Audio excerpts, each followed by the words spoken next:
सबसे पहले आज की तमाम बड़ी खबरें नॉनस्टॉप न्यूज में।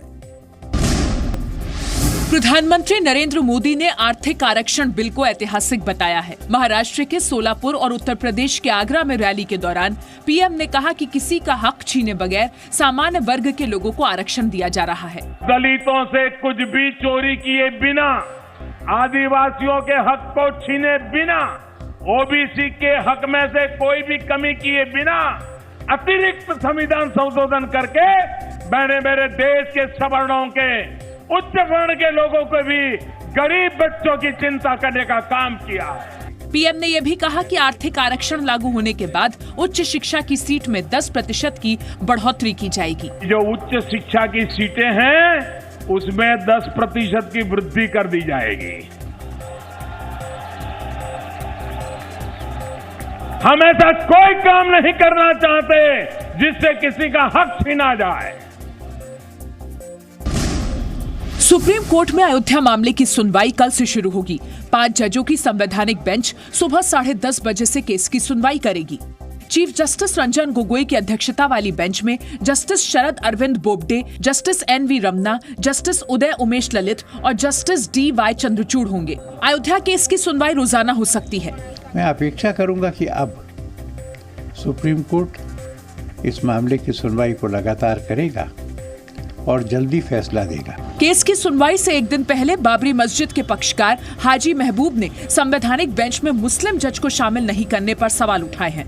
तो शुरुआत तो उन्होंने की, लेकिन इसका कोई रिजल्ट हमारे ख्याल से निकलेगा भी नहीं, और निकलेगा तो फिर एक आवाज़ उठेगी कि भाई अगर मेरे खिलाफ गया तो लोग यही कहेंगे कि देखिए मुसलमानों का कोई इसमें ख्याल ही नहीं किया गया। सुप्रीम कोर्ट से बहाल किए जाने के बाद सीबीआई के डायरेक्टर आलोक वर्मा ने आज दफ्तर जाकर फिर अपना काम संभाला। जबरन छुट्टी पर भेजे जाने के 77 दिन बाद आलोक वर्मा अपने दफ्तर गए। दफ्तर में आलोक वर्मा ने अंतरिम डायरेक्टर रहे M नागेश्वर राव के अलावा कई और अधिकारियों से मुलाकात की। सुप्रीम कोर्ट ने कल आलोक वर्मा को जबरन छुट्टी पर भेजे जाने के फैसले को रद्द कर दिया था। हालांकि सुप्रीम कोर्ट ने यह भी कहा था कि आलोक वर्मा कोई बड़ा फैसला नहीं ले सकते। इस बीच चीफ जस्टिस रंजन गोगोई ने सुप्रीम कोर्ट के जज AK सीकरी को सिलेक्शन कमेटी का सदस्य बनाया है। कमेटी में पीएम नरेंद्र मोदी और लोकसभा में कांग्रेस के नेता मल्लिकार्जुन खड़गे के अलावा जस्टिस सीकरी तीसरे सदस्य होंगे। ये कमेटी आलोक वर्मा के खिलाफ आरोपों को लेकर फैसला लेगी। आलोक वर्मा इसी महीने की 31 तारीख को रिटायर हो रहे हैं। दिल्ली में पिछले साल अपराध के मामलों में 6% की बढ़ोतरी दर्ज की गई। दिल्ली पुलिस के मुताबिक 2018 में दिल्ली में कुल 2,36,476 केस दर्ज किए गए, जबकि 2017 में 2,23,077 केस दर्ज किए गए थे। हालांकि अच्छी बात यह है कि जघन्य अपराधों में दिल्ली में 11.72% की कमी दर्ज की गई है।